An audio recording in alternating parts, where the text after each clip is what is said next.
é um pouco... É peça, né? É uma peça, então realmente é um pouco difícil mesmo. Mas nada que vocês não consigam entender, porque tem uma dinâmica legal ali, né?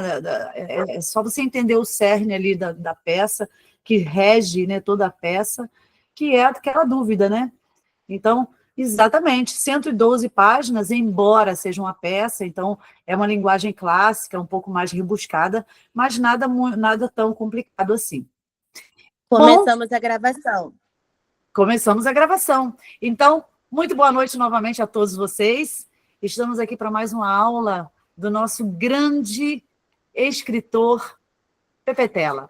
Bem, para a gente começar a aula, eu queria dizer para vocês que hoje, especialmente, a aula vai verter para um lado mais histórico, eu diria até histórico-político, né? Vai verter mais para essa questão política, porque a gente já falou da essência, né, do ser humano, já citei aqui para vocês vários filósofos que casam, né, que bebem essa fonte da essência, né, que mostra a essência do homem. Né, então, eu citei alguns filósofos como Simone de Beauvoir, Nietzsche, entre outros aí.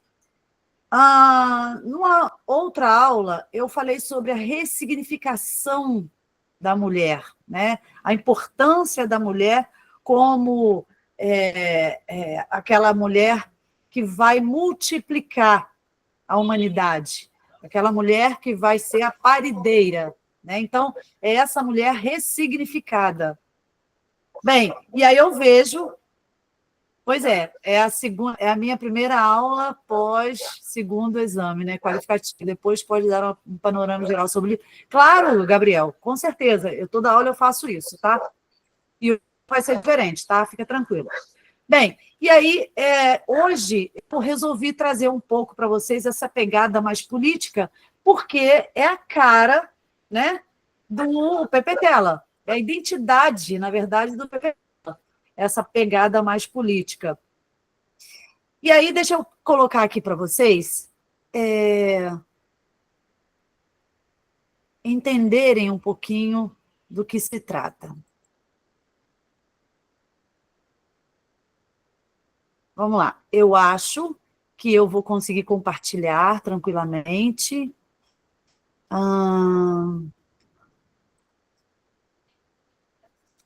Deixa eu compartilhar aqui, aumentar a tela.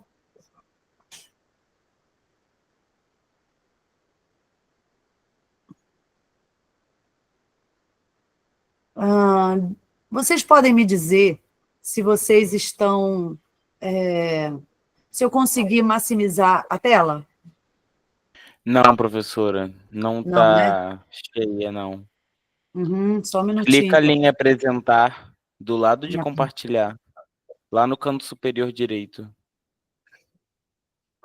Apresentar, do lado de compartilhar, peraí. Aqui, achei. Apresentar.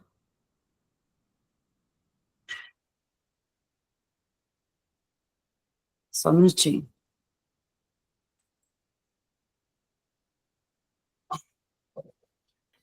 Bota em apresentar em tela cheia, aí Tela eu acho que cheia. vai. Vê se agora foi. Foi. Uba. Muito bom. Então vamos começar nossa aula. Eu quero que vocês tirem muito proveito, que vocês façam pergunta. Evidentemente que durante a aula talvez eu não consiga acompanhar, porque vocês conversam pra caramba, fazem pergunta, mas eu quero, gente, muita especulação mesmo, é isso mesmo que vocês têm que fazer.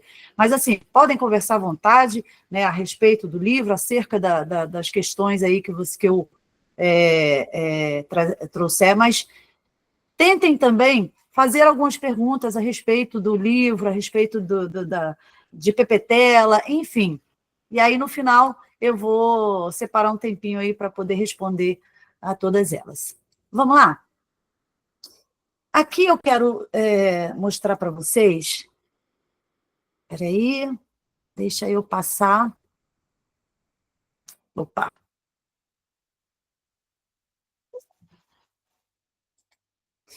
Eu coloquei aqui um textinho bem bacana, porque eu acho que representa bem o que a gente vai trabalhar hoje, né?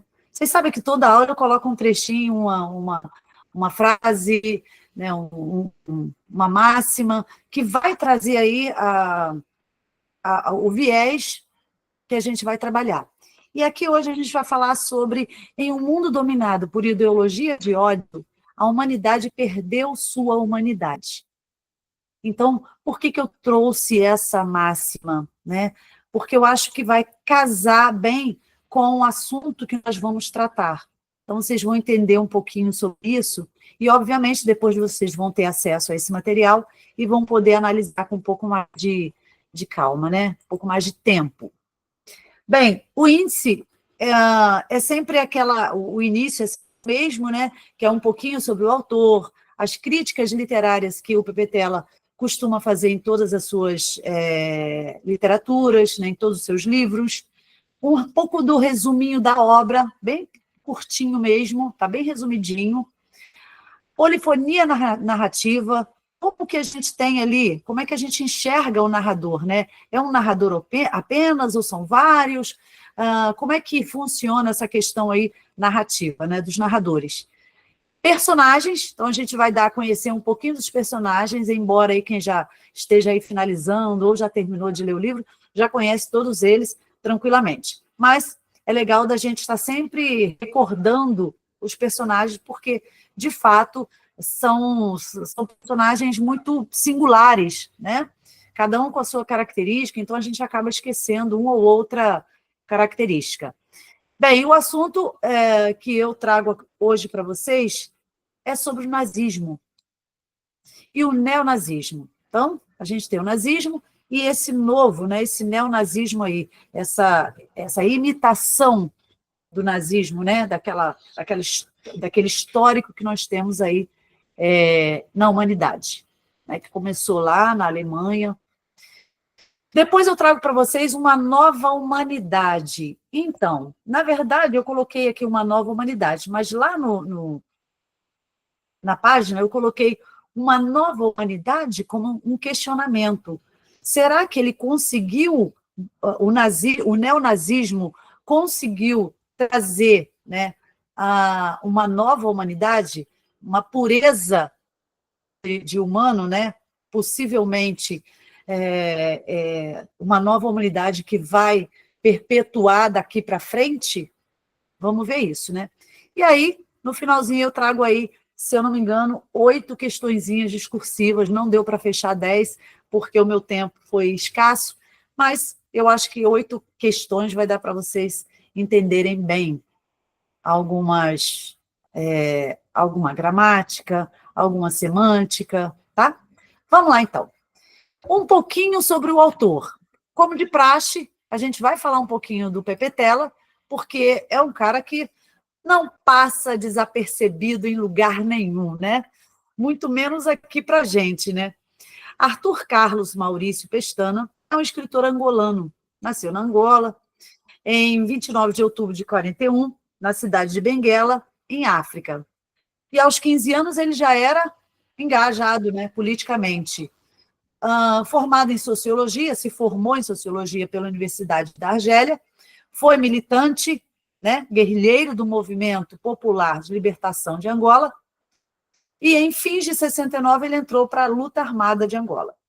Foi diretor do Departamento de Educação e Cultura, professor de Sociologia na Universidade de Luanda, e em 73, Pepe Tela iniciou sua carreira como escritor com o primeiro romance, Nigunga, né, 73.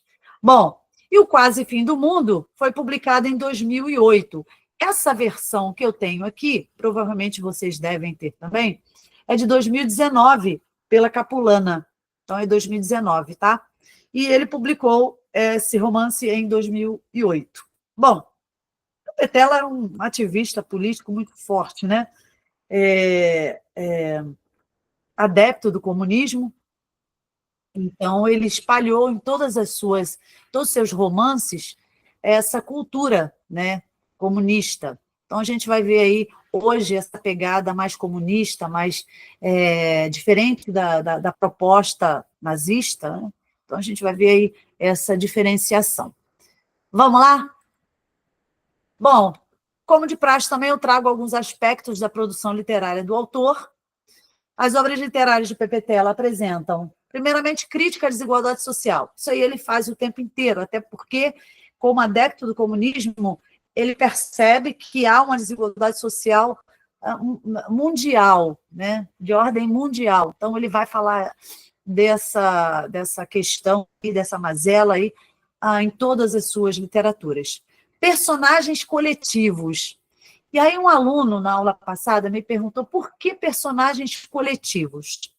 Então, galera, o Pepetela ele tem uma forma de trabalhar os seus romances com vários personagens, como sendo um coletivo mesmo, uma coletividade de personagens. Ele nunca trabalha um personagem individualmente, né? É claro que ele coloca um líder, né? Mas é sempre o líder de um grupo, de um coletivo. E nesse livro aqui, ele tem um líder, que é o médico, né? E ele que vai liderar toda a galera que vai chegando e vai formando, vai integrando aí esse grupo. Mas ele sempre gosta de trabalhar como um coletivo, como também já é uma questão para a gente pensar na questão social, né? Na questão do comunismo, da partilha. Então, ele trabalha aí o coletivo exatamente pela questão da igualdade, né? Da busca pela igualdade e equidade. Bem, traz também denúncias das elites corruptas, não só de Angola, né? De Luanda, como também de outros países. Então, ele fala de uma maneira geral, mas ele fala também do país a que ele pertence, né? Nasceu, pertenceu e trabalhou e foi ativista político. Então, ele vai denunciar essas elites aí, né, que detêm o poder. Conflitos de classe. Bem, todos seus romances, suas literaturas, ele traz aí essa classe que, né, destoa completamente de opinião e de extrato social. Então, ele vai trazer esses conflitos de opiniões também, né? Então, é bem... E nesse livro aqui não é diferente. O Quase Fim do Mundo, ele também traz esses conflitos aí das classes. Vocês vão perceber que alguns personagens, né, já vêm de uma família abastada, enquanto outros não têm absolutamente nada, como é o caso do pescador, né? E o próprio médico, olha a diferença entre o médico, né, o colo, e o pescador. A diferença é enorme, né? Então, esses conflitos de classe aí permeia também a literatura de Pepetela. O resuminho, assim, é bem resumido, é o resumo do resumo, tá, gente? Após sobreviver a um colapso global e misterioso que volatiza, né, elimina quase toda a humanidade, um pequeno grupo de sobreviventes desperta em Calpe, uma região ao norte da África. Né? É uma região fictícia que Pepetela escolheu para trabalhar essa questão aí da sociedade. Com a oportunidade de reconstruir a sociedade, eles tentam organizar uma nova ordem civilizatória. No entanto, surgem conflitos por disputa de poder, preconceitos, exclusões, fanatismo religioso e desigualdades sociais, como eu acabei de falar para vocês, né? Então, tudo isso vocês vão encontrar naquele grupo, naquele coletivo, né, de personagens. Vocês vão encontrar tudo isso e mais um pouco. Então, esse é um resuminho que eu achei que cabe bem para o momento trabalhar com vocês, porque a leitura é necessária. Então, o resumo só para dar início aí para quem não terminou a leitura. Bem, aí a gente vai falar agora um pouquinho sobre o narrador. Esse narrador em O Quase Fim do Mundo, ele é polifônico. O que é um narrador polifônico? É aquela narrativa em que você tem vários narradores, vários. 1, 2, 3, 4, 5, vários narradores. Então, vocês vão perceber ali, ao longo da leitura, que no primeiro capítulo, por exemplo, Simba é o narrador, né? Então, ele vai surgir ali em primeira pessoa, narrando em primeira pessoa. Então, você logo identifica que se trata de Simba, o Colo, né? O médico. Já no capítulo 2, tudo muda. O narrador agora ele vai estar em terceira pessoa, e é o narrador onisciente, resumindo os acontecimentos e personagens lá do primeiro capítulo. Então, é um resumão do que o Simba fez lá no primeiro capítulo, né? De todas as ações do Simba lá no primeiro capítulo. Tá? Então, esse narrador aí já se mostra em terceira pessoa. Tá? Ele observa, mas ele também, né, ele observa de longe, que ele é um narrador observador, e vai contando ali tudo que se passou no primeiro capítulo. Já no terceiro capítulo, também a gente tem uma mudança, né? Agora o narrador surge em primeira pessoa novamente, só que agora é a Geni, né? A primeira integrante do grupo, né? O Simba, o Colo, encontra a Geni e os dois aí vão em busca de outros sobreviventes, por assim dizer, né? Bem, e aí esse narrador ele vai mudando o tempo inteiro. Vocês vão perceber que lá na frente vocês vão ter a Janet também como narradora, a Iris como também uma narradora, a Judy como narradora. Então, é uma narrativa polifônica, tá? Em toda a sua essência.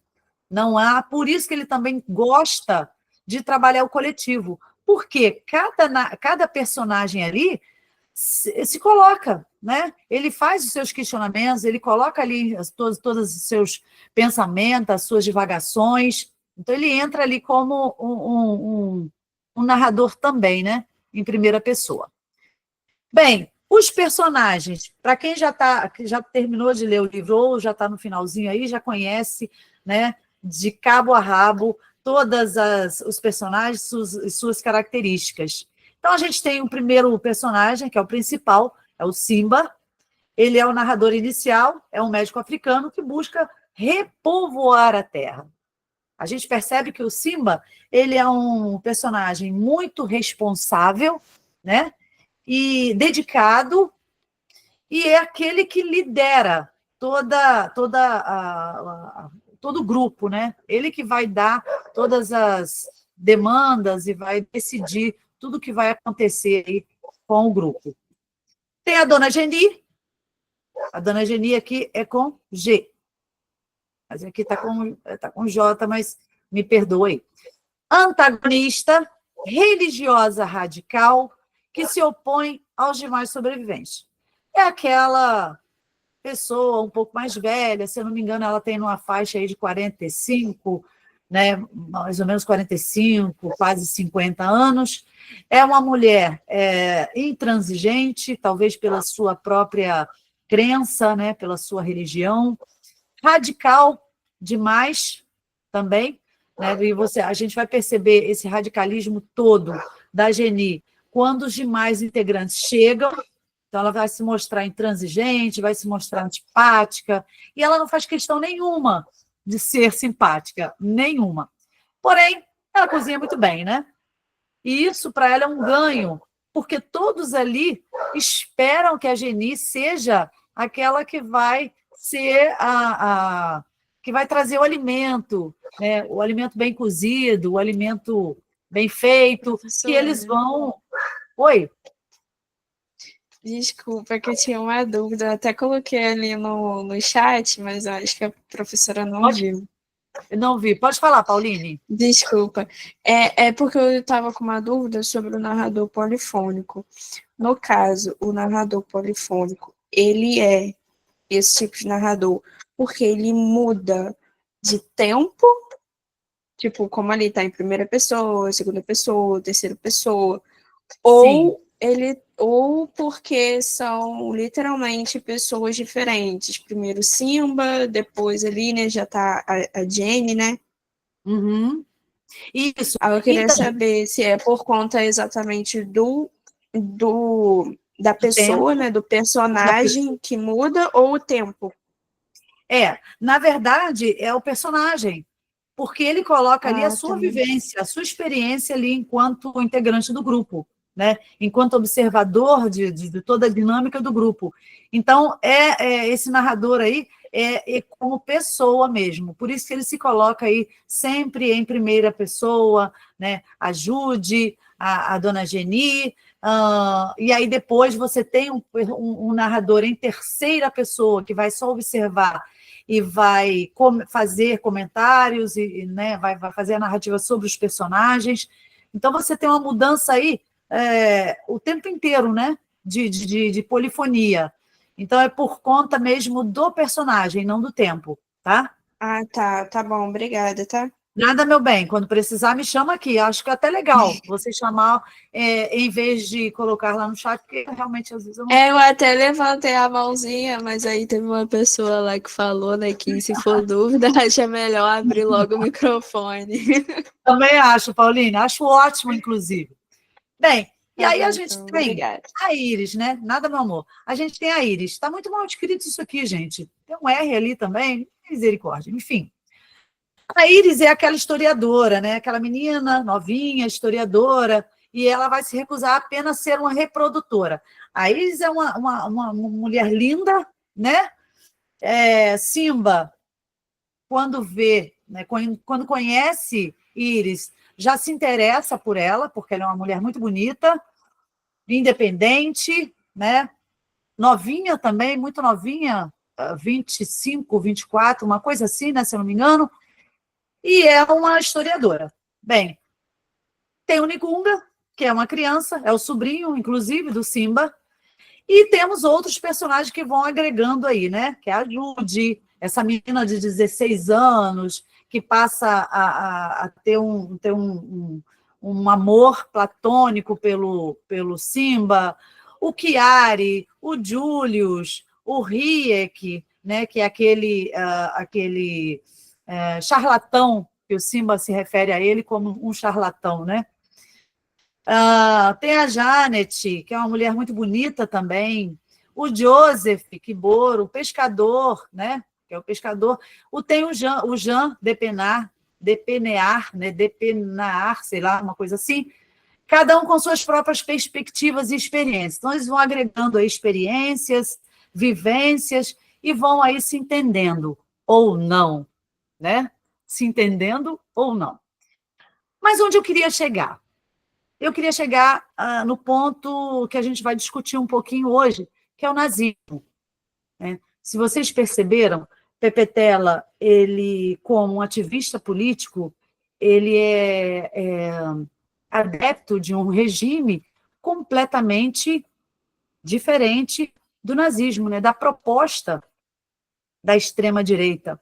Então, o nazismo, como todos sabem, principalmente aí quem gosta de história e está se propondo aí a estudar um pouco mais sobre isso, o nazismo foi uma ideologia política disseminada lá no Partido Nacional Socialista dos Trabalhadores da Alemanha, foi criado em 1920 por esse camaradinho aqui, Anton Drexler, na Alemanha. Como muitos já sabem, essa ideologia logo se espalhou por toda a Alemanha sob o comando de Adolf Hitler, culminando num regime autoritário nazista e que foi a causa de vários marcos, como nós já conhecemos, que foi o caso do Holocausto, e depois culminou aí numa Segunda Guerra Mundial, né? Que terminou aí por volta de 1948, se eu não me engano. Bem, se eu não me engano mesmo. Salvo engano, acho que foi em 1948. A primeira foi em 1914, né? E a segunda aí por volta de 1948.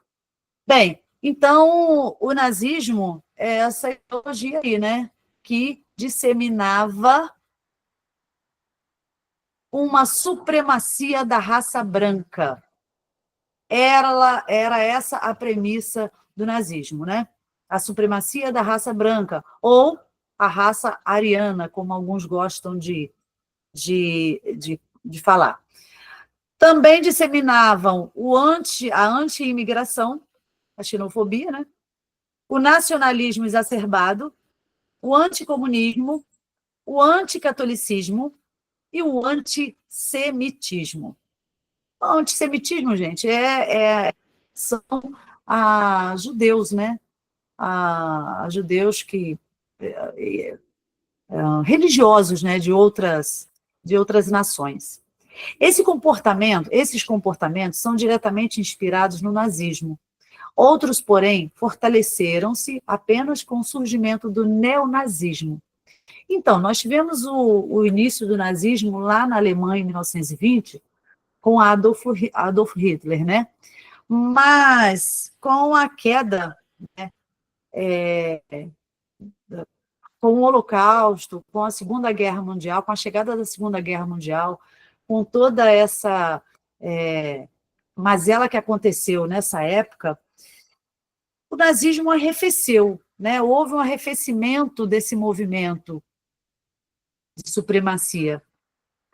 Mas aí, né, como tudo nessa vida, coisas boas surgem, voltam, e as coisas ruins, infelizmente, também.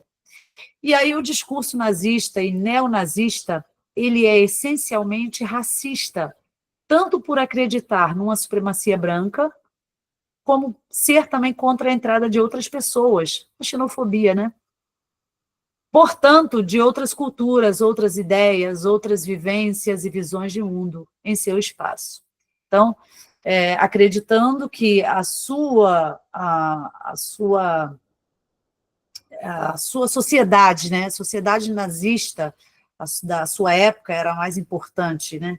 Então, isso é um etnocentrismo exacerbado. Então, a gente vai ver também que tudo se voltou, né? E os escritores percebem que isso está voltando com uma força muito grande e que combater isso é muito difícil. O que nós temos, gente, como voz para combater isso? A literatura. A nossa voz é isso aqui. O nosso instrumento de denúncia é isso aqui, né? É a literatura. Então, através dos nossos maravilhosos escritores, a gente dá voz a uma sociedade que precisa calar esse discurso, né? Um discurso de ódio, um discurso de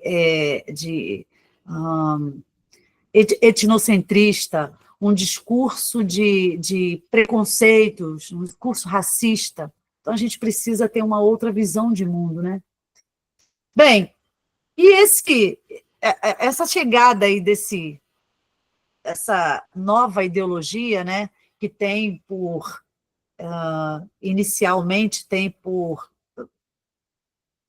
um camarada que a gente não sabe nem dizer assim, o que se passava na mente de um ser humano desse, né? Porque trazer à tona ideologias tão preconceituosas, né, tão avessa ao que a gente propõe, que é a união, que é o amor, que é o compartilhamento, é muito difícil, né? Mas acontece. E a gente precisa ter forças, nós precisamos falar o tempo todo disso, que é o neonazismo, que é o esforço contemporâneo de reviver, reabilitar ideias, símbolos e práticas daquele nazismo que teve início lá em 1920. Então, eles propõem essa premissa, né, da raça ariana, eles propõem um racismo biológico, né? Está ali, né? Buscando ali. A proposta é um racismo biológico, antissemita, ultranacionalista e uma hierarquia racial, autoritarismo e culto à violência. Bem, esse culto à violência, a gente pode pensar um pouco nas consequências dessa ideologia, né? Que por mais que eles digam que a violência não faz parte dessa ideologia nazista, neonazista, é uma consequência. É uma consequência de um pensamento de ódio. É uma consequência da disseminação do ódio, né? Desse preconceito todo. Vai culminar na violência. E, infelizmente, está atrelada, a violência está atrelada a esse pensamento aí neonazista, né? E aí a gente tem uns grupos aí neonazistas que buscam a todo custo, esse grupo busca a todo custo trazer para a gente,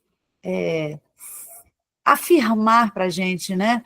Se colocar como supremacia, como se fosse uma raça padrão, né? Uma raça superior.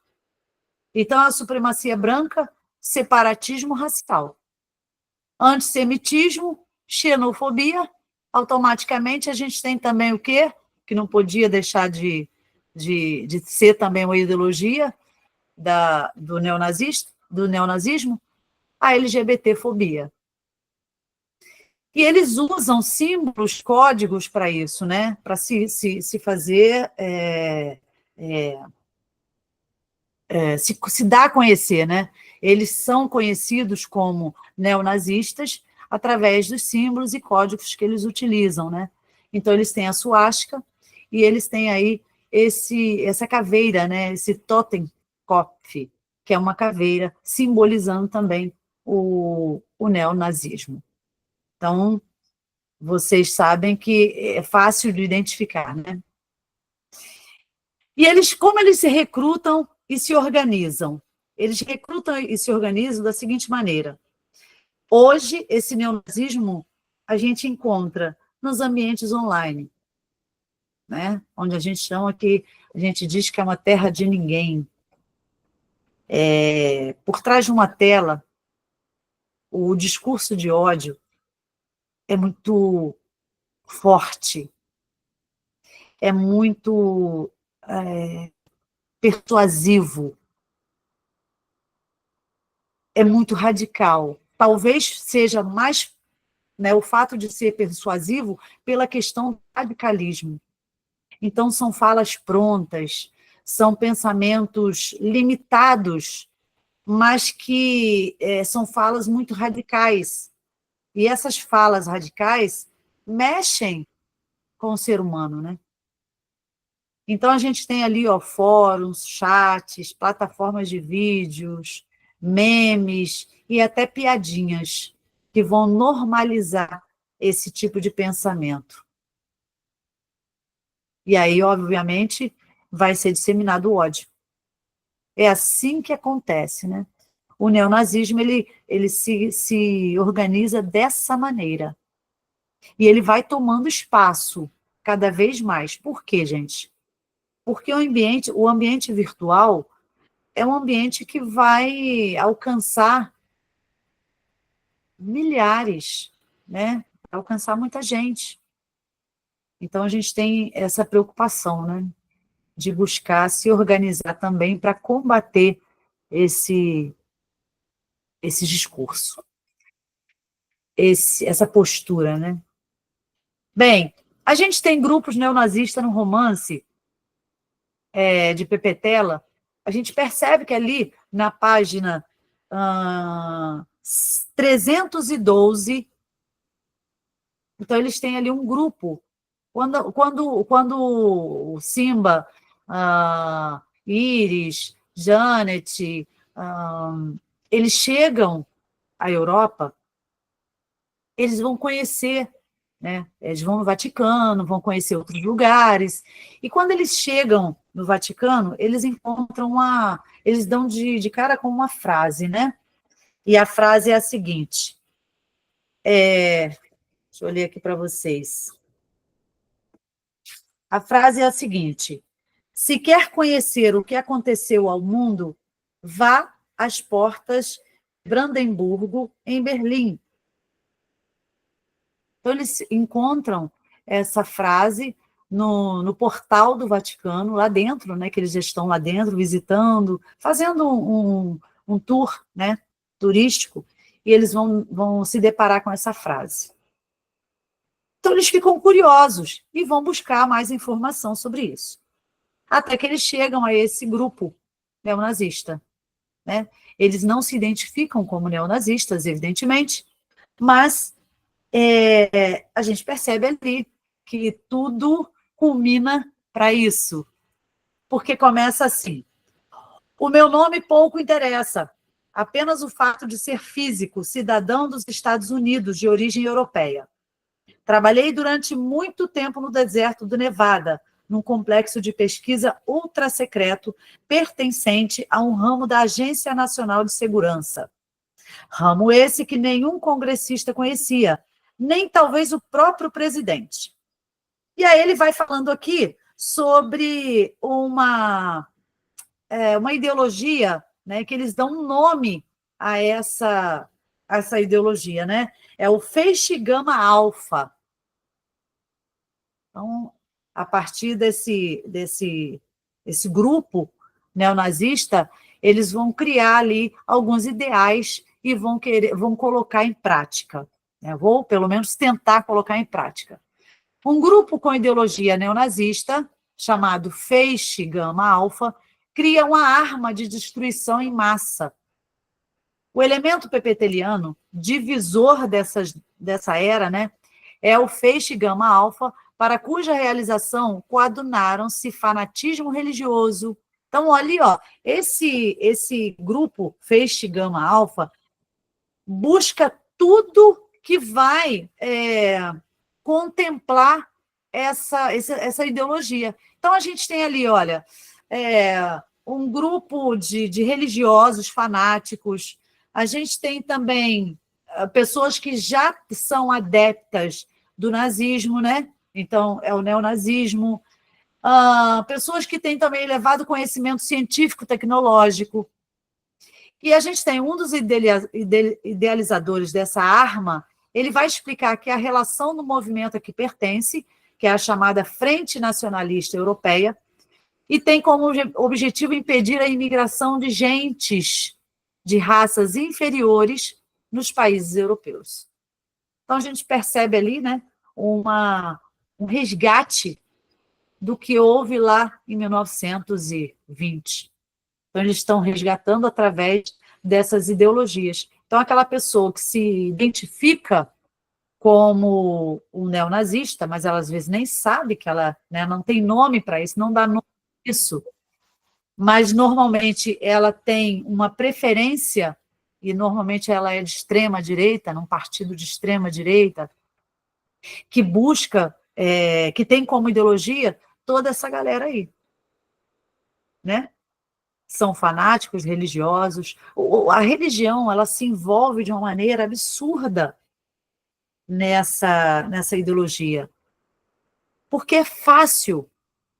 Por que eu falo isso? Porque é fácil você convencer alguém através da religião, através da crença, através da Bíblia, né? Porque eu vou acreditar piamente, porque a maioria das pessoas, a massa, de uma maneira geral, crê na Bíblia. Crê que houve, a criação do mundo, que houve um Deus, que houve o seu Filho, que veio à Terra, né? Mas que as pessoas, por conta do seu pecado, se misturaram. O sangue se misturou. Como o próprio nome aqui, o livro já fala, né, da consanguinidade, da mistura de sangue. Então, essa mistura provocou uma raça diferente da que eles queriam, da proposta inicial, que era uma raça ariana, uma raça pura. Então, ali começa a mistura, né? E ali também começa a disseminar o movimento ali de busca pela pureza, né? Bem, nada melhor do que a religião para fazer muitos discípulos, né? E aí, eu trouxe essa parte aqui do livro. Se eu não me engano, eu esqueci de colocar a página, mas ela está aqui entre a página 200 e 312, onde começa, né, esse personagem aqui, neonazista falando, e vai até a página 320. Então, em algum momento, vocês vão encontrar aqui. Acabei de aderir a esta fé verdadeiramente nova, com um discurso completamente diferente de tudo que era antes. Um discurso religioso, sem dúvida, mas muito próximo do nosso tradicional científico. Para qualquer projeto resultar, é preciso que as pessoas acreditem, tenham fé. A crença na coroa sagrada, olha, abre aspas aí, né? Abre aspas, não, abre um aposto aí. A Geni faz parte dessa coroa sagrada, né? Ela é um membro dessa coroa sagrada. Então, a crença na coroa sagrada dá essa força espiritual às pessoas que querem seguir os seus líderes, sem, porém, fazer objeções patéticas, dúvidas que só fazem atrasar os processos de pesquisa. Então, como eu falei para vocês anteriormente, a religião ela é uma força determinante. É ela que vai determinar a quantidade ela que vai elencar uma quantidade absurda de fiéis, né? E de crentes naquele posicionamento, né? Desse posicionamento neonazista. Nada melhor do que a religião, né? E hoje a gente tem grandes líderes religiosos que fazem o mesmo trabalho. É o trabalho do convencimento. Aliás, se a gente pensar um pouquinho, né, galera? Olha só. Nós temos hoje, mas nós sempre tivemos. Se vocês forem buscar um pouquinho, lá atrás, em Portugal, você tem Padre Antônio Vieira. O que era os sermões de Padre Antônio Vieira? Do que ele usava parábolas para convencer o seu fiel, né, aquele fiel que estava chegando, meio ainda pecador, muito ainda em dúvida sobre a sua própria fé. Então, Padre Antônio Vieira fazia sermões para convencer. E aquele que não quisesse se encaixar ali, né, nessa nova ordem, por assim dizer, o que acontecia? Não se redimia, o que acontecia? Santa Inquisição. Não é? Então, olha que dualidade, né? O Padre Antônio Vieira, que pregava o cristianismo, né? A Igreja Católica era a que determinava todas as ações dos homens, também mandava para a Santa Inquisição. Que paradoxo, né?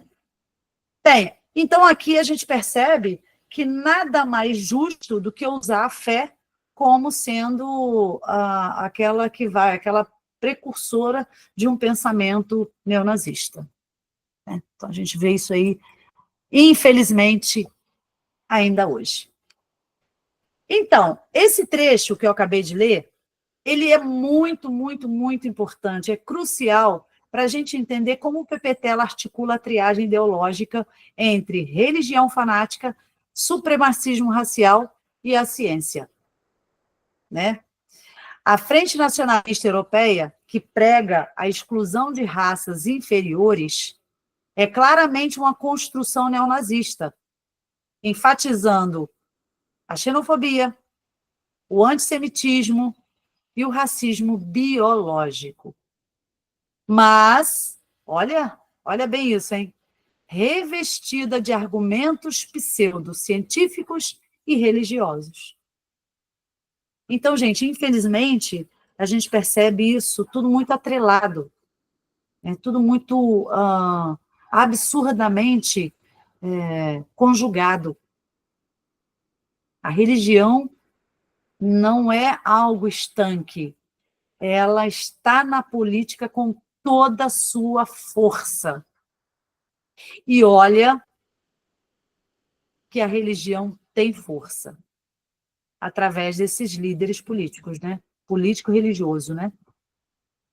Bem, continuando aí, Porque o argumento pseudocientífico religioso não vai ser hoje que vai acabar, né, gente?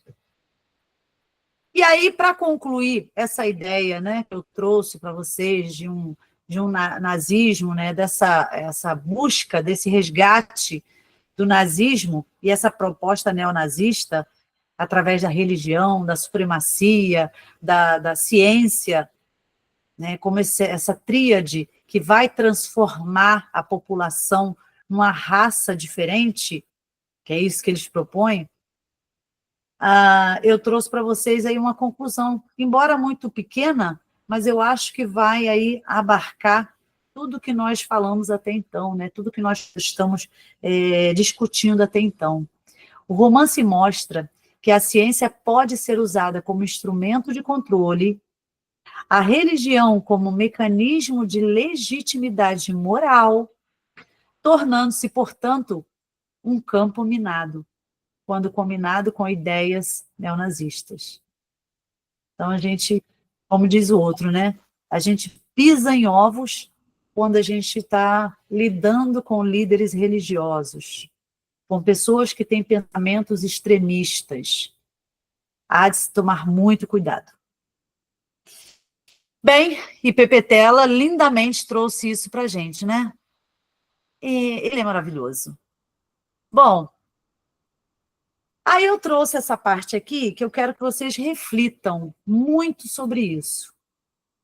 Lá no índice eu coloquei uma nova humanidade, eu não coloquei um ponto de interrogação. Mas aqui eu trouxe esse questionamento para vocês. Embora uma aula aí passada eu já tenha feito esse questionamento, mas por um outro viés, um viés mais filosófico, sobre o existencialismo, hoje eu trouxe esse mesmo questionamento por um viés mais político. Vejam, acreditamos que a ressalva no discurso do autor, né, Pepetela, para uma sociedade perfeita, encontra-se no fato axial de, além de a catástrofe ter ocorrido devido a valores morais obtusos, o etnocentrismo persistente e que permite realizar um genocídio, sua maior... Esse O aí não entra, tá, gente? Desculpa aí. Sua maior consequência, a possibilidade da criação de uma sociedade comunista, ainda que desejada, não é dada pela tomada de consciência, pela luta, pela mudança de valores, mas pelo erro do erro de outrem. É uma sequência de erros, né, gente? É uma sequência de errâncias. Uma vez que os valores não mudaram, apenas as condições do entorno passaram a permitir uma igualdade entre os homens. Um novo modo de viver é difícil de ser instaurado. Então essa proposta de Pepetela, quando ele trouxe aqui, né, um quase fim do mundo, é de uma sociedade que não vai conseguir se entender. Não vai conseguir ser aquela sociedade igualitária, né? Que tem equidade, que tem cuidado ao próximo, que partilha, e que todos têm a mesma... estão no mesmo extrato, por assim dizer, no mesmo extrato social. Por que não dá para isso acontecer, gente? Por que isso é uma utopia? A gente até falou sobre utopia e sobre o próprio romance, que é uma distopia, por causa da essência do homem. E aí a gente volta lá atrás para falar sobre a essência do homem.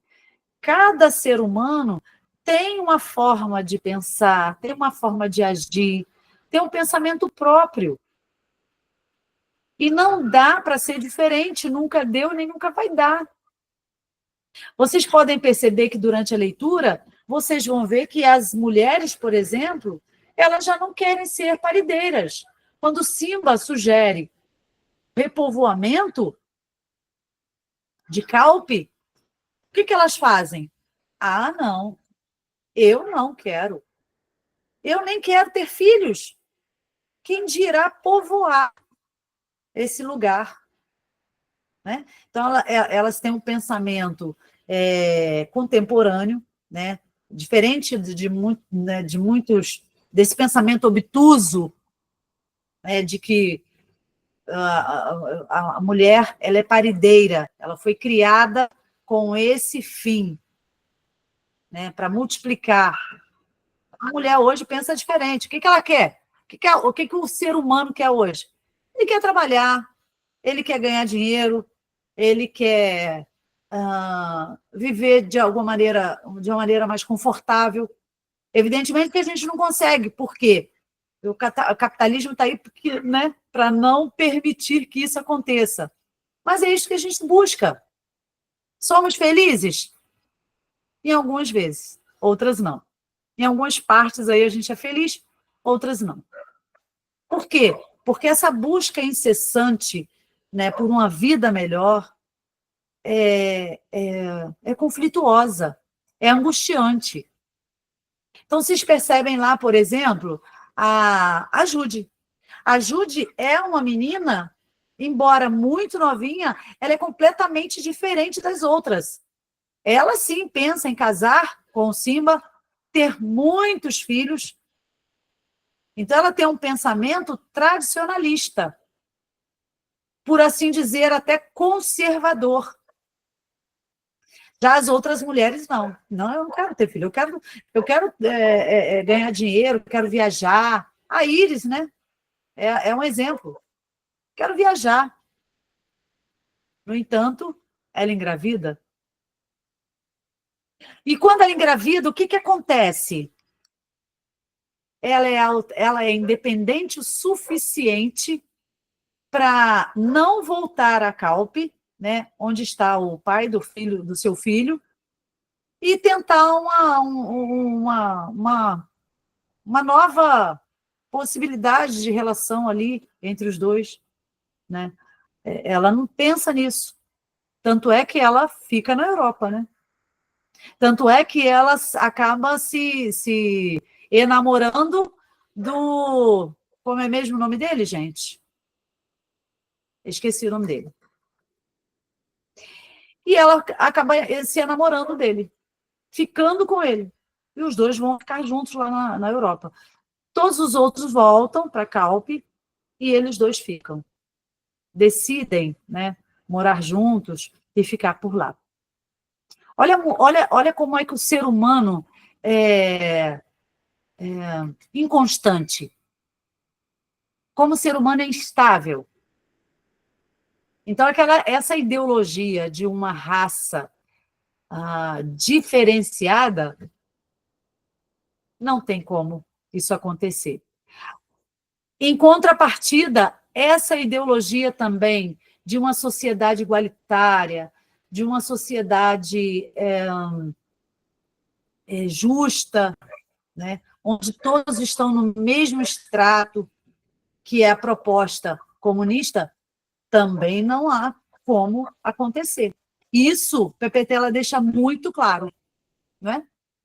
Bem, gente, olha, eu sei que a gente poderia falar muito, muito, muito sobre esse assunto, entre outros também, a gente poderia envolver outros assuntos também, buscar também outras possibilidades de se trabalhar algumas outras críticas que PPT ela faz nesse livro, mas o nosso tempo aí também nos limita, né? Então, a minha proposta aí é que vocês depois pensem, reflitam sobre uma nova humanidade é possível, né? Vamos lá, partindo aí agora para a prática, e aí eu trouxe algumas questõezinhas para vocês, elaborei, mas eu espero que vocês gostem e que respondam aí à altura. Vamos lá. Questão 1 diz o seguinte: além do mais, aguentava um pouco agarrado às grades, mas depois cansava-se. Observava muito mais o voo dos gaviões ou dos pombos, Assistia mesmo à passagem dos bandos migratórios. Analisando sintaticamente, vejam bem, hein? Sintaticamente, as expressões destacadas, como explicar o acento indicativo da crase nos dois momentos? Agora eu vou pegar aqui o chat para ver o que vocês conseguem aí responder. Como é que eu faço aqui para pegar o chat, gente? Espera. Oba! É a primeira aula da Pauline também. Professora, Oi, meu bem. dúvida. Pode falar. Como é a minha primeira aula, né? Eu queria saber as outras anteriores. A professora explicou a gramática, a matéria, assim, da gramática, essas coisas assim?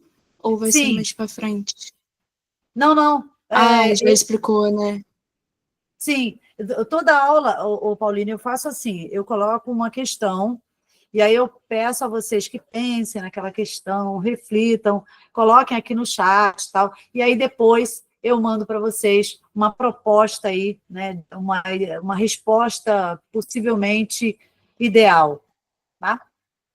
Então, eu trabalho muito a parte...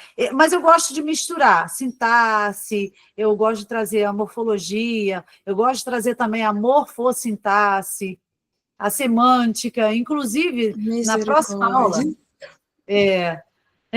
Inclusive, na próxima aula, galera, eu vou trazer bastantes questões semânticas, tá?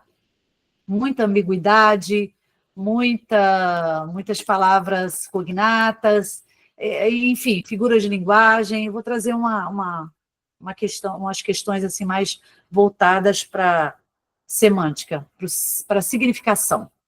Bem, e aí, nada, Bruno, perdão pelo atraso, não, fica tranquilo, Bruno. E aí eu vou direto aqui para o finalzinho. Beleza, opa!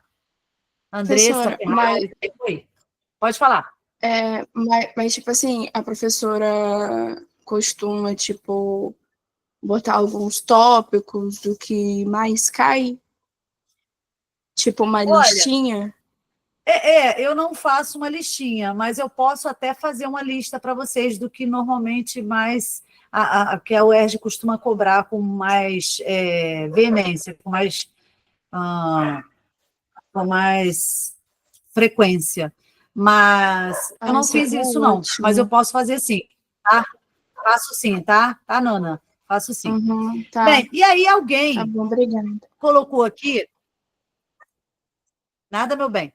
O Pedro colocou aqui, eu botei que é porque os verbos são transitivos, verbos transitivos direto e indireto, né? São bitransitivos, e os substantivos são femininos, por isso pedem crase, oba. Bom, e aí, galera? A Manuele diz o seguinte, tá, ela tá falando que a primeira aula também é a primeira aula dela, gostaria de saber se tem algum cronograma, isso, Nana, Manuela, Paulina, eu vou colocar para vocês sim, tá? Fiquem tranquilas. Deixa eu ver. Opa, o Leonardo falou que agarrado é verbo. Vamos lá. Amanda, poderia estar relacionado à transitividade verbal? Sim, transitividade verbal, mas a gente está falando aqui mais, na verdade, de regência, né, gente? Aqui a gente tem uma questão de regência, né? Bem, tem o acento ocorre nas duas expressões devido à união da preposição a com os artigos femininos presentes, ok. Né? O Pedro disse, eu pensei, tipo, nem se agarra, quem se agarra a algo, boa. Pauline, obrigada, a professora vai ajudar muito, tá, beleza. Então, aí o Pedro também, a Amanda também acha isso.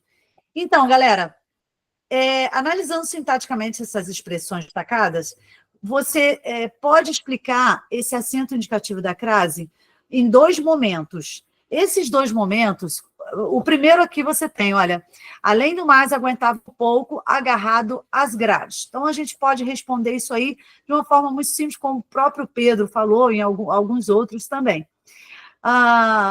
Quem se agarra a algo ou a alguém. não é? Então, a gente percebe aí a regência do verbo, né, que exige aí uma preposição, né? E a gente tem uma regência aí, nesse caso, com o a, né? É a preposição a, como alguém disse aí, é o artigo a, mais a preposição, e aí há essa contração aí, por isso o acento indicativo de crase. Bom, e aí depois a gente tem assistir a mesmo a passagem. O verbo assistir também é um verbo que exige preposição, né? É um verbo transitivo direto e indireto. Ele é um VTDI, ou VB, por assim dizer. Por quê? Existem significações, sentidos para esse verbo que vai exigir preposição, como é o caso aqui, né? Então, ele vai ser um verbo regente, como também existem significações para esse mesmo verbo que não exigem preposição, tá? Então, uma resposta aí ideal seria vocês dizerem o seguinte. Vamos lá ver se vocês estão certos. Num primeiro momento, é possível entender que houve regência nominal, né? Visto que o termo, né, esse verbo aí, né, no particípio, quem se agarra a algo ou a alguém. Então, ele é regido, né, ele rege, desculpa, a preposição a. A preposição a é regida pelo verbo agarrado. E num segundo momento, a gente percebe aí que houve uma regência verbal quando o verbo assistir, nesse caso, ele também rege a preposição a. Então, a gente tem duas regências aqui, tá? Uma forma nominal no particípio, que é agarrado, tá? Desculpa. Isso, uma forma nominal do verbo agarrar, né? No particípio, agarrado. Então, você tem aí uma forma nominal, tá? Que vai exigir a preposição, a presença da preposição. E, num segundo momento, a gente tem o verbo assistir. Não é uma forma nominal, é um verbo mesmo, que vai exigir também a presença da preposição. Bem simples, né, gente? Tranquilinho, né? Questão 1 tá, ó, maravilhosa. Agora, vamos lá. Perguntar para vocês como é que vocês responderiam a questão 2, que diz assim: eu vou usar o mesmo fragmento, tá? Eu usei o mesmo fragmento para dizer o seguinte: além do mais, aguentava um pouco agarrado às grades, mas depois cansava-se. Observava muito mais o voo dos gaviões ou dos pombos, assistia mesmo à passagem dos bandos migratórios. O verbo assistir exige regência preposicionada, como nós vimos, né, na questão 1. Em que outras situações o mesmo verbo também exige regência? Então, deixa eu colocar o chat aqui que eu quero que vocês respondam. Isso, vocês vão ter aulas de português, gramática, análise sintática, é isso aí. Então, a gente traz assim, uma série de questões aí, e todas elas voltadas aí para sintaxe, para morfologia e também para morfossintaxe, que é a mistura aí, né? Bem, quando tem sentido de ajudar, socorrer. Bruno, é isso aí. O sentido do verbo assistir. Me dá um exemplo aí, Bruno, por favor. Sim, a regência não pede, o verbo não pede regência, né? Ele não é um verbo regente.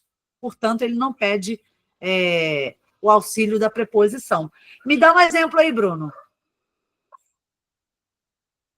Coloca aí no chat ou fala. Eu assisti minha irmã que caiu de bicicleta. Boa, né? Então, nesse sentido aí, eu ajudei minha irmã, eu socorri a minha irmã que caiu de bicicleta. Muito bem, Bruno. Então, essa é uma possibilidade do verbo assistir que não exige a regência da preposição, né? É um verbo transitivo direto. Agora, nós vimos, então, duas maneiras aí do verbo, duas possibilidades do verbo. O verbo assistir, no sentido de ver, né? Arrasou, né? Então, esse verbo assistir, no sentido de ver, ele vai exigir a regência. Então, vai exigir a preposição. O verbo assistir, como o Bruno colocou aqui, no sentido de ajudar, colaborar, socorrer. Então, nesse caso, ele é um verbo transitivo direto, é um VTD. Então, ele não pede preposição. Beleza? Mas e aí? Parou aí?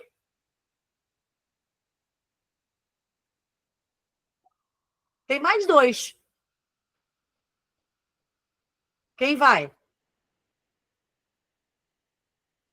Eu posso citar aí mais duas possibilidades desse mesmo verbo. Eu assisto no Rio de Janeiro. Opa, Leonardo! Muito bem, Leonardo. Verbo assistir, em que sentido, então, Leonardo? Esse verbo assistir aí? Morar, né? É o verbo morar, habitar, residir no Rio de Janeiro. Então, ele também pede a regência da preposição, né? Então, a preposição em, né? Ou, em algumas situações, dependendo do contexto, em mais o, em mais a. Né? Porque quem mora, mora em algum lugar.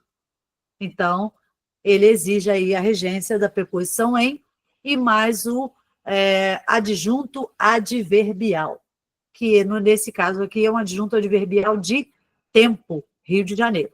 Bem, então, terceira forma aí, terceira possibilidade que Leonardo apresentou para o verbo assistir. Que mais? Tem mais um. Qual seria uma outra possibilidade da gente utilizar esse mesmo verbo? Não, Gabriel, na verdade, sentido de ver, a gente falou sobre isso, né? O sentido de ver, ele exige preposição. Pois é. Ele exige preposição. Eu assisto a TV. Gabriel, tranquilo. O verbo assistir, no sentido de ver, ele exige preposição, tá, gente? Então, eu assisto a TV, então esse A com um acento indicativo de crase, porque TV é uma palavra feminina. Isso, Andressa, exatamente. Ou também, por exemplo, eu assisti a um filme, também é no sentido de ver, né? Bem, e a outra possibilidade? Essa aí nós já falamos, né? É a primeira aí do exemplo. Que mais? Tem uma outra possibilidade do mesmo verbo assistir. A aula hoje é bem sobre regência. Isso, é isso aí, Andressa. Esse assisto à TV. Esse aí, você pode colocar um acento indicativo de crase, porque TV é uma palavra feminina.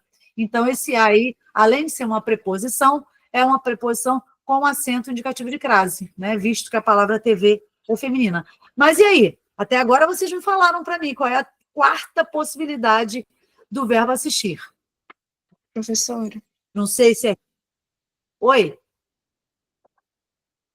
A professora Pode falar. Nessa, porque faz muito tempo que eu não vejo português, então eu já esqueci tudo. A professora poderia me falar o que é regência? Isso. Vamos lá, então. Pauline, o verbo, quando você vai fazer uma construção verbal, né, que tenha um verbo, e você precisa saber se esse verbo ele é um verbo que existe. Então, quando um verbo vai ter como complemento uma preposição iniciando esse complemento, a gente diz que ele é um verbo transitivo indireto, tá? Quando ele exige um complemento iniciando com preposição. Quando esse verbo, por exemplo, vou dar um exemplo aí para você. Eu gosto de você. O verbo gostar, ele é um verbo que exige preposição, que é a preposição de, né? Por quê? Quem gosta, gosta de algo ou de alguém. Então, o verbo gostar, ele é regente porque ele exige a presença da preposição no seu complemento, que a gente chamaria de objeto indireto. Já o verbo transitivo direto é aquele que exige complemento, só que não necessariamente precisa da preposição. Então, eu vou ter um complemento sem preposição. Por exemplo, eu amo você. Percebe que o verbo amar não exige uma preposição? Ele vai direto para o complemento. Exatamente. Ele vai direto para o complemento sem a necessidade da presença da preposição. Eu amo você. Quem ama, ama algo ou alguém. Agora, quando você pronuncia esse verbo e ele exige a presença da preposição, esse verbo vai ser transitivo e indireto, né? É o que a gente chamaria de VTI. E o verbo que não exige preposição é o verbo transitivo direto, que a gente chamaria de VTD. Agora, existe também uma terceira possibilidade, né? Que é o verbo transitivo direto e indireto. É aquele que possibilita dois complementos. E esses dois complementos, normalmente, um é sem preposição e o outro com preposição. Então, é o que a gente chamaria também, sinteticamente, de verbo bitransitivo, né? Que é essa dupla possibilidade de complementos, com e sem preposição. Por exemplo, eu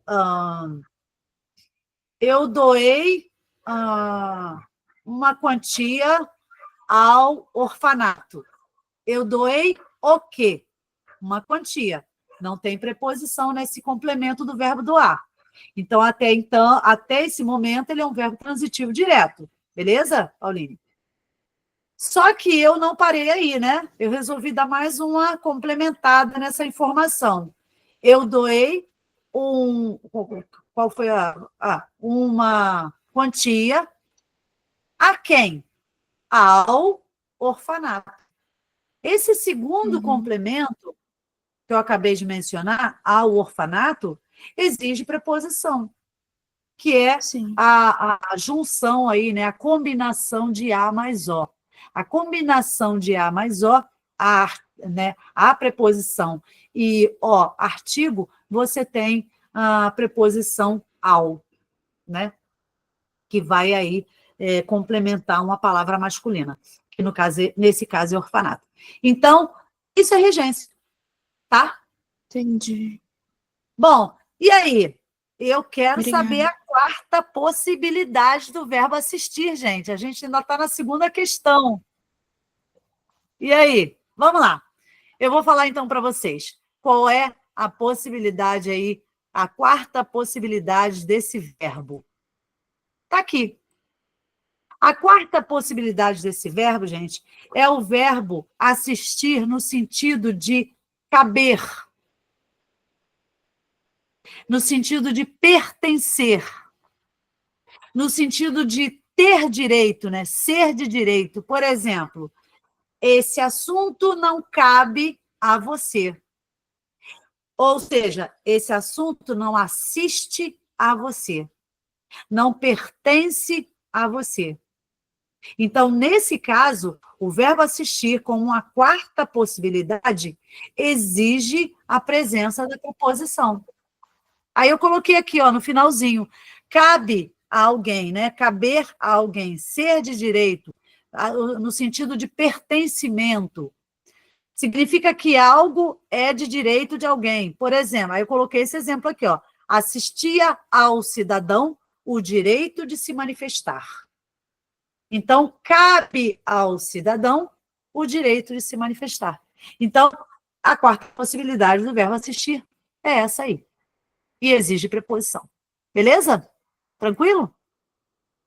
Bem, então, vamos lá. Vamos para a próxima questão, que o tempo aí está passando muito rápido. Nós temos 8 questões. A questão 3 diz o seguinte. Está todo mundo aí vendo bonitinho a questão 3? Oba, beleza. No trecho, tinha-se resumido, olha isso, hein? Tinha-se resumido a família unicamente em Íris e Sara. Está lá na página 71, retirei de lá. Qual é a função sintática do se?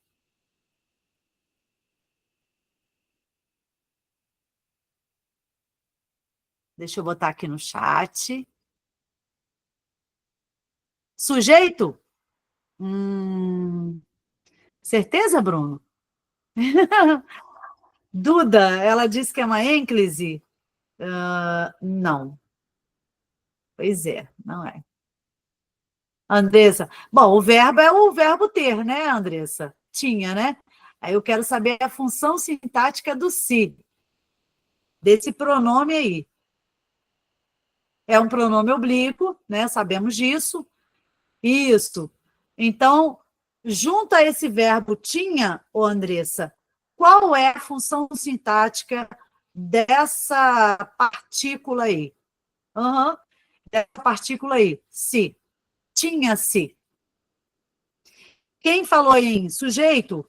A não ser que você complemente. Quem é que falou em sujeito aqui? Acho que foi o Bruno, né? Bruno, você falou em sujeito. Opa, partícula passivadora? Gosto disso, Leonardo. Pois é, partícula passivadora. E aí, alguém concorda? Não, predicativo sujeito, Beatriz? Não. Tinha se resumido a família unicamente em Iris e Sara. Nesse caso aqui, a Andressa falou verbo de ligação. Então, gente, o verbo ter, ele é um verbo de ligação em algumas situações. Mas aqui, ele se apresenta como um verbo auxiliar. Porque o verbo principal aqui é resumido. É uma forma nominal do verbo resumir, né? Está no particípio. Então, na verdade, Andressa, você não está totalmente errada. O verbo ter é um verbo de ligação. Mas, nesse caso aqui, ele não exerce a função de verbo de ligação porque ele é verbo auxiliar. Ele está auxiliando a forma nominal resumido. Porque se eu fosse trocar, Andressa, esses dois verbos aqui, tinha se resumido por apenas um verbo, qual seria o verbo que eu colocaria? Então, o que nós temos aqui é uma locução verbal. Né? Tinha se resumido é uma locução verbal. O verbo auxiliar é o tinha, o verbo principal é o verbo no particípio resumido, portanto, constituindo aí uma locução verbal. Se eu fosse resumir esses dois verbos aí em apenas um, qual seria o verbo que eu colocaria aí? E o tempo verbal, evidentemente, né? Qual seria? Resumiu-se, gente. Resumiu-se a família unicamente em Iris e Sara. E alguém aqui me falou em partícula apassivadora. Se não me engano, foi o Leonardo. Então, galera, a função sintática do pronome oblíquo se é partícula passivadora. Aí você me diz assim, mas professora, como assim partícula passivadora? Esse verbo aí tinha-se. Gente, é o que eu acabei de explicar. Se eu tenho uma locução verbal, tinha e resumido, eu simplifico, eu sintetizo esse verbo em apenas um, que no caso vai ser o quê? Tinha resumido, resumiu-se. Tinha se resumido, resumiu-se. Né? Porque a gente tem que respeitar também o tempo verbal, que está no pretérito. Então, esse se aí, ele é uma partícula passivadora porque o verbo resumir é objeto direto. Por isso, Leonardo, se eu não me engano, não sei se foi Leonardo ou Bruno que falou, perguntou, ele é um sujeito? Não. Ele não é um sujeito porque, nesse caso aqui, ele está exercendo função, o verbo que exerce função aqui, né, sintática, é o verbo resumir, que é o verbo principal, né? E o verbo resumir é objeto direto. Quem resume, resume algo. Então, ele exerce função de partícula passivadora, visto que o verbo aí resumir é objeto direto e não o verbo ter. Gostaram, né? Pois é. Olha, estudem um pouco mais sobre partícula passivadora, porque também é uma questão que costuma cair muito na UERJ, tá? E aí a gente vai partir para a questão 4, que diz o seguinte, olha só. Deixa eu aumentar aqui. Ui, perdão, gente, calma aí. Então, a questão diz o seguinte. Estou tentando tirar isso aqui, não consigo. Ainda sobre o trecho, tinha-se resumido a família unicamente em Íris e Sara. Qual é a voz verbal? Agora sim, Bruno. Qual é o sujeito? São 2 perguntas, tá, gente? Primeiramente, você vai dizer qual é a voz verbal que você tem nessa oração. Tinha-se resumido a família unicamente em Íris e Sara. E depois, qual é o sujeito? Vou colocar no chat aqui para ver o que vocês estão falando. Opa, voz passiva. Maravilha. Voz passiva. Alguém falou em sujeito oculto? Então, Gabriel, pensa nesse verbo, tá? Né, que a gente transforma em resumiu-se, e vê se você tem um sujeito oculto aí. Olha o verbo. Qual é a pessoa do discurso? Não pode ser sujeito oculto. Se ele está em terceira pessoa, Gabriel, ele não pode ser sujeito oculto. Ou que a gente chamaria também de sujeito elítico, desinencial, tanto faz, né? A terminologia. Mas o fato é que ele não pode ser oculto, porque para ele ser oculto, ele teria que estar na primeira, ou na segunda, ou até mesmo na segunda pessoa, na primeira e na segunda pessoa do plural, mas não em terceira pessoa.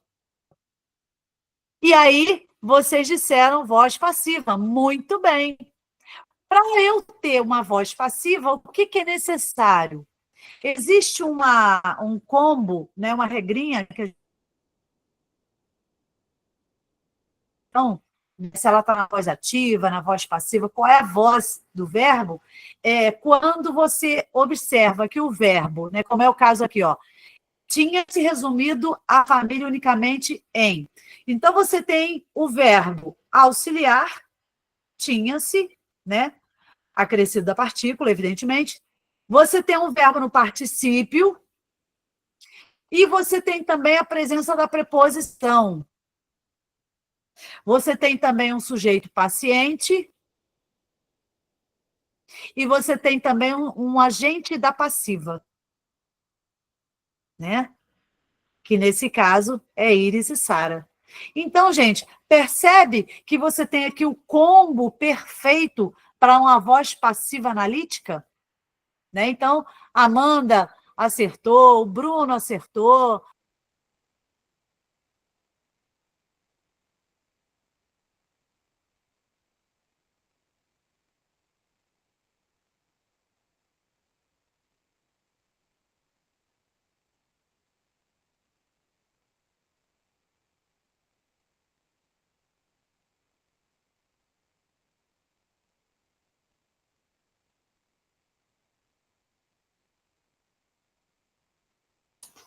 Professora, seu microfone está desligado. Há um tempinho já. Como assim eu desliguei o microfone? Já faz tempo?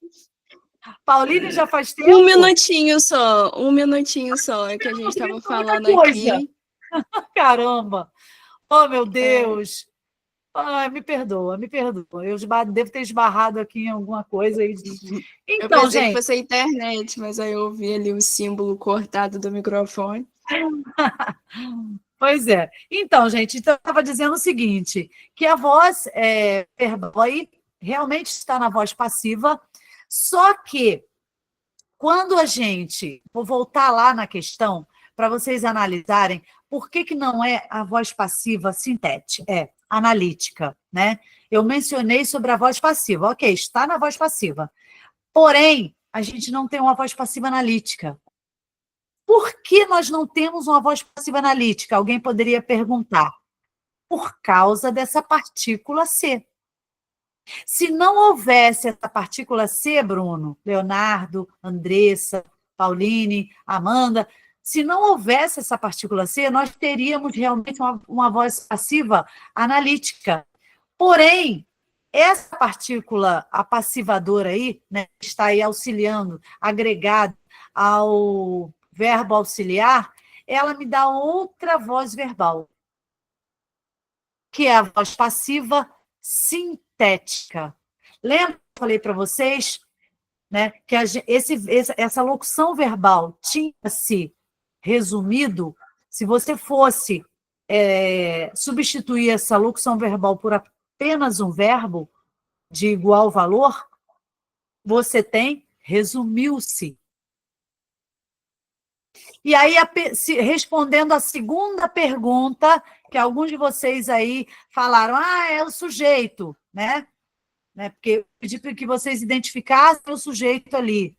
Se você tem uma voz passiva sintética, o sujeito será sempre indeterminado. Mas por que indeterminado? Porque o verbo está na terceira pessoa. Não importa se está no singular, se está no plural. Nesse caso aqui está no singular.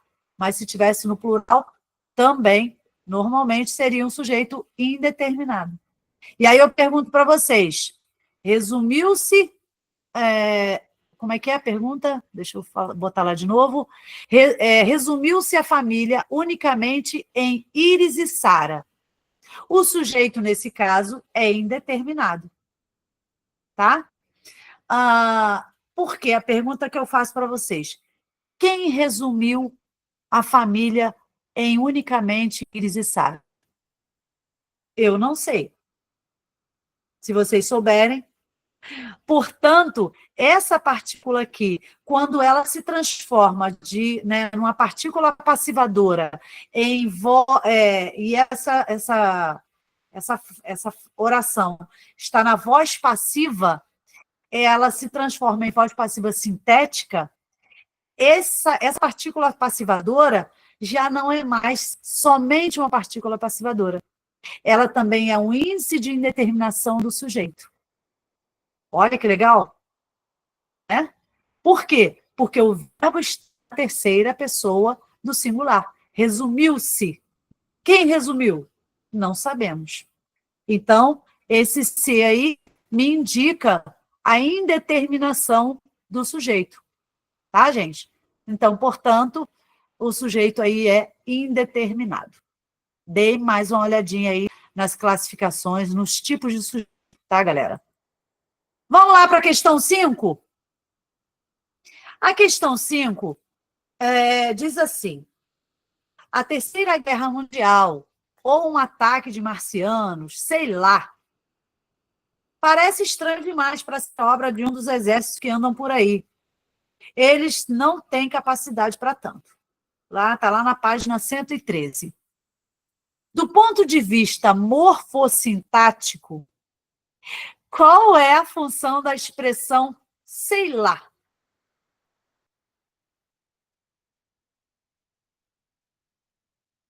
E aí? A professora está muda. O microfone desligou. Gente, então, o Gabriel está perguntando uma coisa aqui, vocês devem estar respondendo, mas deixa eu falar sobre responder essa pergunta aí do Gabriel. Ele perguntou se na UERJ precisa detalhar qual a voz passiva. Então, Gabriel, a UERJ ela é muito específica, muito pontual. Então, quando a UERJ trabalha uma questão sintática como essa, a UERJ ela gosta muito de detalhamento mesmo. Então, ela vai perguntar qual é o agente da passiva. Isso aí eu vou trabalhar com vocês em outras questões, em outras aulas. Qual é o agente da passiva? Qual é o sujeito agente? Qual é o sujeito paciente? Tá? Então, eles gostam, sim, a banca gosta de detalhar essas minúcias, né? Porque muita gente se confunde, né? Quando começa a aprender vozes verbais, ele aprende o básico, mas aí essa questão de quem é a voz passiva, quem é a voz ativa, quem é o sujeito paciente, quem é o sujeito agente, quem é o agente da passiva, e assim vai. Tá? Então, num outro momento, a gente vai trabalhar somente esses detalhamentos aí das vozes verbais, tá? Minha cabeça está saindo fumaça, Pauline. Não se preocupe, entra aí nesses assuntos aí, que daqui a pouco você vai estar expert.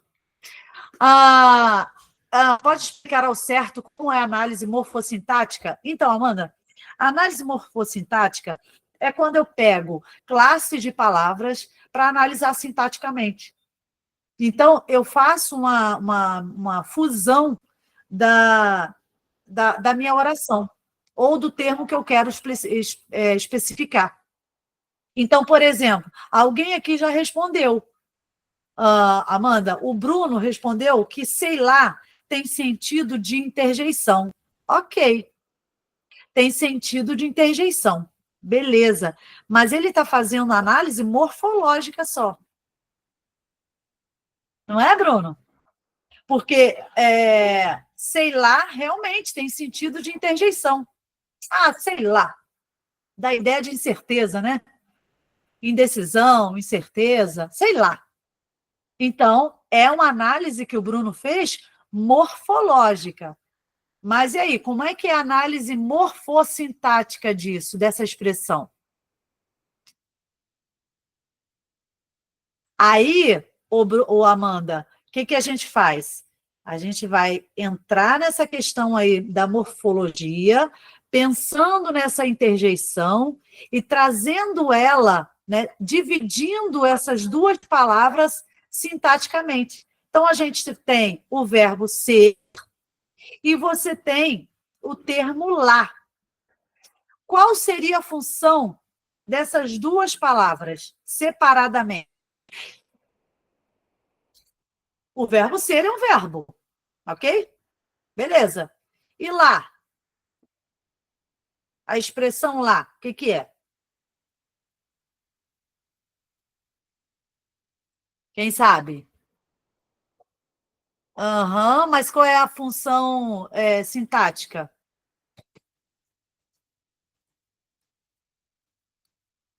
Sei é verbo. E lá?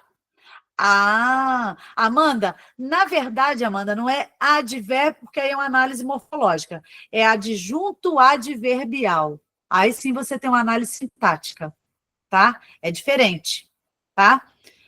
Advérbio, análise morfológica. Adjunto adverbial, análise sintática, ok? Isso aí, Andressa, adjunto. O adjunto adverbial é uma análise que você faz sintática, beleza? Agora, quando você fala, é um advérbio, aí é uma análise morfológica, somente. Bem, então, o Bruno, a Amanda, essa galera toda aí, fez exatamente a análise correta, embora em alguns pontos morfológica, né? Em outros vocês conseguiram entender que é uma análise morfossintática, quando eu divido esses dois termos, e aí eu vou perceber que o sei é um verbo de ligação, é um verbo de ligação não, tá, gente? É um verbo, e o lá é um adjunto adverbial. Agora, quando eu uno esses dois termos, ele vai ser uma oração interjetiva. E como o Bruno disse, que tem valor de interjeição. Olha aí, hein? Então, sintaticamente, é uma oração interjetiva, porque você tem verbo mais adjunto adverbial, e que, morfologicamente, é uma interjeição. Isso é uma análise morfossintática, galera. Tá? Porque, na verdade, juntos, eles perdem o sentido literal do termo, né? E passam a funcionar, Bruno, como um marcador discursivo. Então, se você vir essas expressões, na verdade, qual é a função dele ali? Somente de marcador discursivo. que vai dar ideia de desconhecimento, incerteza, né? Sei lá. Mas se você fizer uma análise morfológica, você vai ter uma interjeição.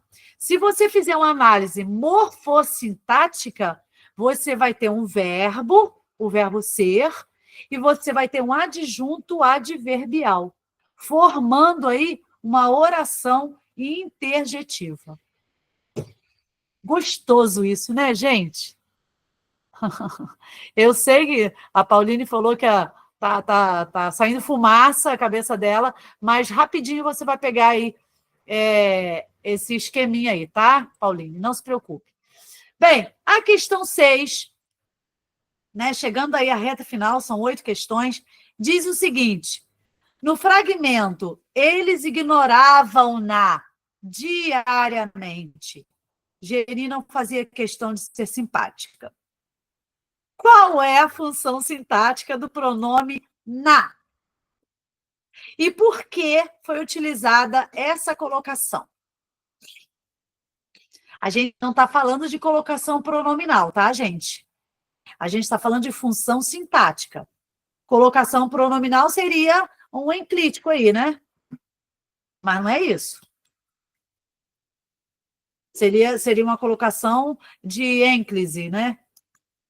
Onde o pronome o oblíquo, ele vem depois do verbo. Mas não é esse o caso, tá? Não é esse o caso. Aqui é uma análise sintática. Alguém já respondeu? Qual é a função sintática do pronome na? Opa, Beatriz, objeto direto. Alguém falou aí deixa eu ver, tipo, função fática da linguagem. Não, Bruna, a gente está trabalhando função sintática ainda, tá? Bora lá, calma aí, calma que a gente uma hora vai chegar nas funções de linguagem. Então, objeto indireto, Bruno? Bruno, pensa no verbo. Esse verbo exige preposição, Bruno? O verbo ignorar exige preposição? Não pode ser indireto, né? Quem ignora, ignora algo ou alguém. Então, você percebe que o verbo ignorar é um verbo transitivo direto, correto? Beleza. Então, Beatriz, ok, objeto direto. Mas aí, eu faço mais uma pergunta, né? E por que foi utilizada essa colocação? É isso que eu quero saber. Já acertaram, que é um objeto direto, né? Eles ignoravam-na. É um objeto direto. O, a, os, as, no, na, nos, nas, lo, lá, los, las. Isso são formulações de pronomes oblíquos que são que vão compor um verbo objeto direto, né? Mas e aí? Alguém responde a segunda pergunta? Por que foi colocado aqui? Para evitar repetição? Ih, Bruno, não. É um pouco mais elaborada a resposta. Para se relacionar a Geni? Então, tá, beleza, Duda. Tá fazendo relação, né? Tá fazendo menção à personagem Geni, tá? Beleza. Mas eu quero saber por que foi colocado dessa maneira e não eles a ignoravam. Porque eu poderia dizer, né? Eles a ignoravam. Mas, gente, vamos lá, eu vou responder para vocês essa aí. Quando você tem um verbo no plural, tá? Terminado em M, essa colocação pronominal, essa colocação do pronome, ela sempre virá acompanhada dessa maneira. Na, no. Ignoravam-no. Se você trocar esse verbo por um verbo no singular, você vai utilizar o a. Eles a ignoravam. Eles a ignoravam. Agora, quando você se refere a um verbo no plural, né, terminado em M, obviamente, é essa construção que eu faço. Eles ignorava o na, e não eles a ignoravam. E aí? Pois é, para se pensar, né? Então, a gente tem aí um objeto direto preposicionado. Né? Quem estudou aí, não está lembrando, quando estudou essa parte aí do objeto direto preposicionado, é isso aqui. Quando você tem verbos terminados em M, né, ou verbos no plural, a construção que eu faço da colocação é sempre com o na, né, com o auxílio do N, né? Na, no, na, nos, nas. Então, deem depois uma olhadinha nisso aí, tá? Bem, vamos lá, então, para a próxima pergunta? A próxima pergunta diz assim, questão 7. Aqui, ó, a resposta da questão 6 está aqui, ó, bonitinho. O pronome em questão exerce função de objeto direto, só que ele é um objeto direto, Bruno, preposicionado, né? Visto que ele vem acompanhado aí do pronome. E o verbo ignorar é um verbo transitivo direto. E por que ele foi utilizado essa colocação? Foi utilizada a colocação do pronome oblíquo na, porque o verbo está no plural. Caso estivesse no singular, nós teríamos ele ignorava. E aí estaria errado também, né? Porque o certo seria ele a ignorava. Estaria gramaticalmente errado. Geni não fazia questão de ser simpática. Perceberam, então? Se tivesse no singular, seria ele a ignorava. Então, o a, esse pronome oblíquo aí, viria na frente, antes do verbo. Como esse verbo está no plural, esse pronome oblíquo ele vai ser enclítico, porque ele vai passar a ser uma preposição. É um objeto direto preposicionado. Percebe? Por quê? Porque o verbo ignorar é um verbo transitivo direto. Só que ele está no plural. Então, a gente vai utilizar essa colocação do pronome após o verbo. Bem, vamos lá para a próxima questão? Depois vocês pensam nessa questão aqui, hein? Objeto direto preposicionado. Agora, a questão 7 diz assim, está acabando. Conhece o caminho, respondeu Geni. É só bater a porta, que lhe preparo uns pitéus, dos que gosta, já os conheço. Nesse fragmento, Geni usa o pronome oblíquo corretamente? Vocês acham que ela usa o pronome lhe corretamente? Deixa eu botar aqui no chat. E aí? Vocês acham que a Geni, ela utiliza esse pronome de maneira correta? Ó, você acha que sim, Pauline? Bom, a Clara disse que não. Então, gente, olha, o verbo preparar, vocês têm que pensar no verbo, tá? Sempre pensando no verbo. O pronome oblíquo, ele vai se aliar ao verbo. Exatamente, Andressa. O pronome oblíquo, ele vai sempre se agregar ao verbo, correto? E aí você tem que pensar no verbo. O verbo preparar, quando ela diz, ó, é só bater a porta, vírgula, que lhe preparo uns pitéus. Beleza, o verbo preparar, ele é transitivo direto ou indireto? E aí, galera? Ele é direto ou indireto? Quem prepara, prepara algo. Direto, né, Duda? Então, como é que eu posso usar o lhe? Exato, Clara.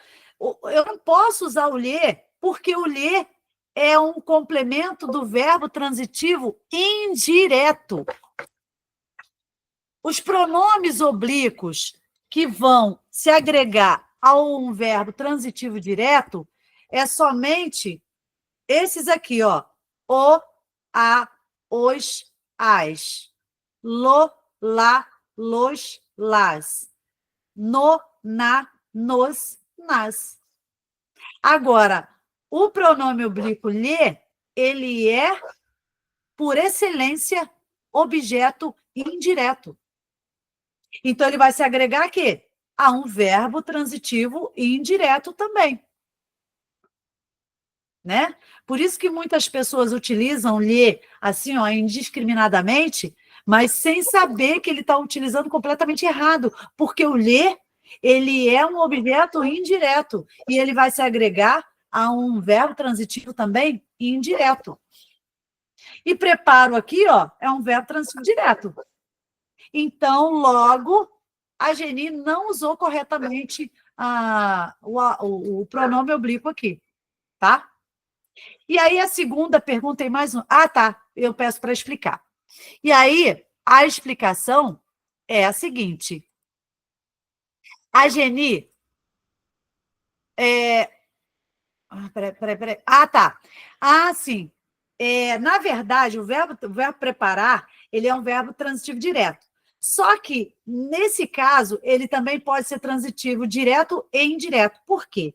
Quem prepara, prepara algo. Ok? Transitivo direto. Só que eu posso preparar algo para alguém. Né? Ó, quem prepara, prepara algo para alguém. Ou a alguém. Então, nesse caso aqui, ela usou corretamente porque ela considerou que ela estava preparando algo para alguém, né? Vou preparar-lhe, ó, lhe preparo. Então, preparo para você ou a você. Então, na verdade, o verbo preparar, ele é bitransitivo. Em alguns momentos, pode ser que ele seja transitivo somente direto. Eu preparei uma refeição. Aí, nesse caso, ele é transitivo direto. Mas se eu disser, eu preparei-lhe uma refeição. Eu preparei para você uma refeição. Então, nesse caso, o verbo preparar, ele vai ser transitivo indireto, né? Olha aí, ó. Então, Geni, embora, né, vocês tenham achado que o verbo preparar é somente transitivo direto, não nesse caso. Nesse caso, quem prepara, prepara algo a alguém ou para alguém. Então, ele é um verbo bitransitivo. Ele permite esses dois complementos aí. Então, o lhe está sendo utilizado corretamente, porque a Geni está dizendo que ela vai preparar uns pitéus para alguém, né? Ou a alguém. Então, se ele permite mais um complemento, um sem preposição e outro com, por isso ele se torna um verbo transitivo direto ou indireto. Além disso, o pronome oblíquo lhe acompanha verbos transitivos indireto, né? Nesse caso aqui, preparo para você, que foi a fala da Geni, né? Da personagem Geni. Percebeu, gente? Como vocês ainda têm um caminho ainda para estudar sobre essa questão aí da predicação, né? Sobre transitividade verbal. Pense nisso, hein? Última questão é uma delícia. Esse aqui ninguém vai errar. Ainda sobre o mesmo fragmento, eu digo o seguinte: conhece o caminho, respondeu Geni. É só bater a porta, que lhe prepara uns pitéus dos que gostas. Já o conheço. Aponte possibilidades semânticas, agora já não é mais sintático, tá? Para a oração em destaque. Então, eu queria que vocês me apresentassem algumas possibilidades para essa oração ali, ó. É só bater a porta. Quais possibilidades que eu tenho para essa questão? É verdade, Amanda, ótima questão, né? Então, essa última aqui é uma delícia. Existem algumas possibilidades semânticas aí para essa questão aí, ó. É só bater a porta. Como que eu posso entender essa frase, essa oração de outra maneira? Bater na porta ou bater perto da porta, Beatriz? Opa! Bater a porta, né, com essa preposição aí, é dar toques, não é isso, Beatriz? A que você se refere, não é isso? Beleza, mas existe outra possibilidade. Como se ele fosse sempre bem-vindo, já que eles se conhecem bem. Tá, mas qual é a outra possibilidade de é só bater a porta? É uma questão semântica, é sentido. Bater no sentido literal? Muito bem, Gabriela. Então, como é que você desenvolveria essa resposta sua aí? Bater no sentido literal. Tá certo. Me dá um exemplo. E aí? Além da Gabriela, que já é a segunda maneira aí, tem mais uma. Tem mais uma forma aí semântica de se entender essa expressão aí. É só bater a porta. É só bater na porta? Pauline, sim, mas essa aí, né, a gente já conversou sobre essa aí. Alguém já falou sobre essa possibilidade aí. Exatamente isso, bater na porta. Ou seja, dar toques, né? No sentido abstrato relacionado ao é só tentar, é só chamar? Não. Então, vou colocar a terceira possibilidade aqui para vocês. Pasmem! Olha aí. A primeira possibilidade é o que vocês falaram aí, dar toques na porta. Ok. Você está lá, alguém chega, bate a porta. Opa, tem alguém aí? Oh, pode entrar. Ok. Essa é a primeira significação aí para esse verbo, para essa preposição. Essa questão semântica. A segunda é a ação de fechar a porta com força. Né? Ele bateu a porta. E aí, nesse caso, não tem preposição. Vai ser artigo. Né? Esse aí vai ser artigo. Bateu a porta com força. Então, esse A é artigo. E a terceira possibilidade semântica é a ação de dar socos na porta. Bateu a porta. Né? Então, a gente pode utilizar aí a preposição. Bateu a porta, bateu na porta. E alguém falou aí no sentido literal de bater na porta. Mas não é dar toques, é dar socos na porta, né? Brigar com a porta, como se ela fosse um adversário. É um outro sentido, né? É uma ação de dar socos, de murrar a porta, né? Como se você estivesse com raiva da porta. Coitada, a porta não fez nada com você. Então, gente, essa questão aí, olha, é legal porque na primeira semântica você percebe que são toques que você dá na porta. Então, exige a preposição com acento indicativo, né? Visto que porta é uma palavra feminina. A segunda semântica aí é o ato de fechar a porta com força. Então, esse aí não é preposição, é um artigo, né?